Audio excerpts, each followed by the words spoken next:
बाबा जी और हुजूर जी की प्यारी साध संगत जी, राधा स्वामी जी। आज का दिन लखनऊ की पावन धरती के लिए एक अनमोल वरदान बन गया, जब मालिक के दो रूप बाबा जी और हुजूर जी ने एक साथ संगत को अपनी दिव्य झलक दी। सुबह की रूहानी बयार में उस समय और भी मिठास घुल गई जब बाबा जी और हुजूर जी ने उत्तर प्रदेश के मुख्यमंत्री योगी आदित्यनाथ जी से सौहार्दपूर्ण मुलाकात की। इसके बाद लखनऊ की सड़कों पर ओपन कार में दर्शन देते हुए मालिक ने लाखों प्रेमियों के दिलों को भक्ति से सराबोर कर दिया। सुबह 10:30 बजे हजारों प्यासे दिलों को उस घड़ी का इंतजार था जब बाबा जी ने प्रेम भरे सवालों का जवाब अपने स्नेह और ज्ञान से दिया। लगभग 2 लाख से अधिक भाग्यशाली संगत को आज इस अलौकिक संग मिलन का अवसर प्राप्त हुआ। लेकिन यह रूहानी उत्सव सिर्फ उत्तर प्रदेश तक सीमित नहीं रहा। देश के 8-9 राज्यों से भी संगत अपने मालिक के दर्शनों को लखनऊ पहुंची। रात की बारिश ने जैसे गर्म हवाओं की तपिश को धो डाला हो। मौसम भी मानो मालिक की रहमत से शीतल और खुशनुमा हो गया। और सबसे बड़ी बात, कल हुजूर जी ने अनेक जीवों को नामदान की बख्शीश दी।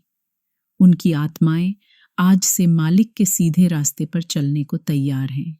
जिन जिन को यह अमूल्य भेंट मिली, उन्हें हृदय से बधाई हो। आइए अब उस रूहानी क्षण में चलें जहां संगत ने दिल से सवाल पूछे और बाबा जी ने आत्मा को जगाने वाले उत्तर दिए।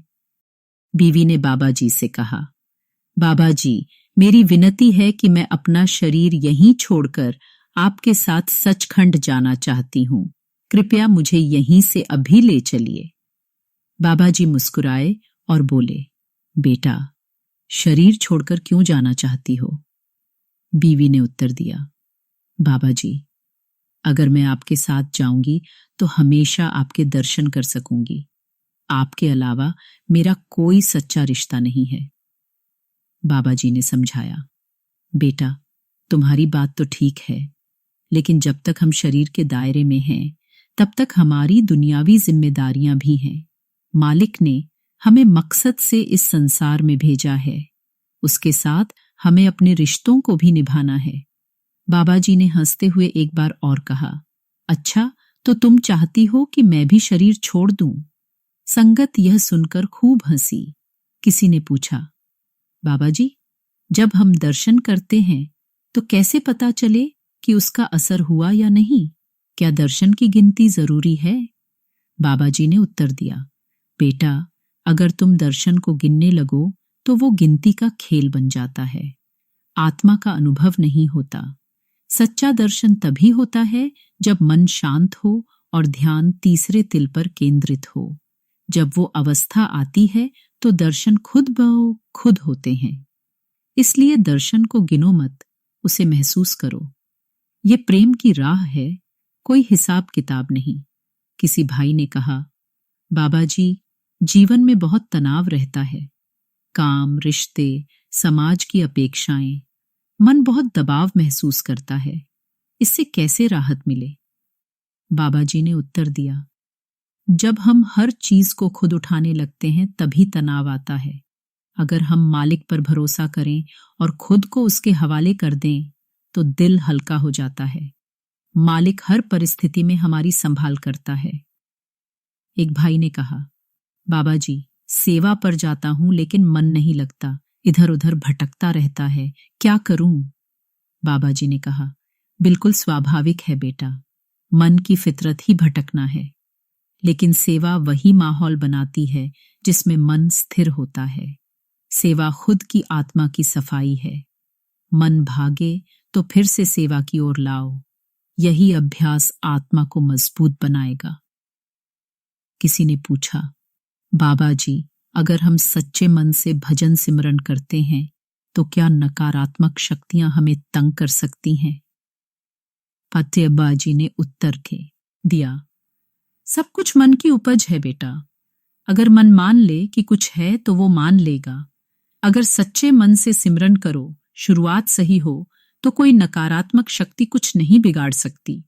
लेकिन अगर मन को उसकी चाल चलने दी तो वही मन भटका देगा। एक बहन ने पूछा, बाबा जी, जब हम कुछ गलत करने लगते हैं तो अंदर से एक आवाज आती है, फिर भी हम वही कर जाते हैं, ऐसा क्यों? बाबा जी ने मुस्कुराकर कहा, बेटा, वही आवाज तुम्हारी अंतरात्मा है, लेकिन दुनियावी शोर इतना तेज है कि हम उसे सुन नहीं पाते। हर इंसान के अंदर सही गलत की पहचान है, लेकिन जब इच्छाओं के पीछे भागते हैं तो ये विवेक दब जाता है।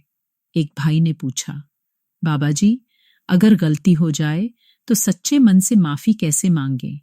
बाबा जी ने कहा, गलती इंसान की फितरत है, लेकिन सबसे जरूरी बात यह है कि हम उसे माने, सीखें और दोबारा न दोहराएं।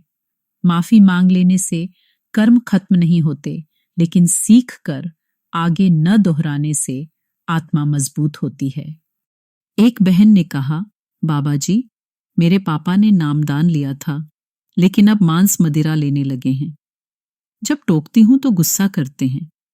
बाबा जी बोले, बेटा, माँ बाप को टोकना नहीं चाहिए, उन्हें करने दो जो वे कर रहे हैं। जब समय आएगा उन्हें खुद समझ आ जाएगा। तुम्हारा काम है सम्मान देना, बहस करना नहीं। वही लड़की बोली, बाबा जी, मैं आगे पढ़ाई करना चाहती हूं, लेकिन मेरे माता पिता मेरी शादी करवाना चाहते हैं। बाबा जी मुस्कुराकर बोले, हर माँ बाप को लगता है कि बच्चों की जिम्मेदारी निभाना उनका फर्ज है। प्रेम से बात करो, समझाओ, वो जरूर समझेंगे। किसी भाई ने पूछा, बाबा जी, हुजूर बड़े महाराज जी कहते थे कि एक दिन डंडे वाली सरकार आएगी, क्या वो समय आ गया है?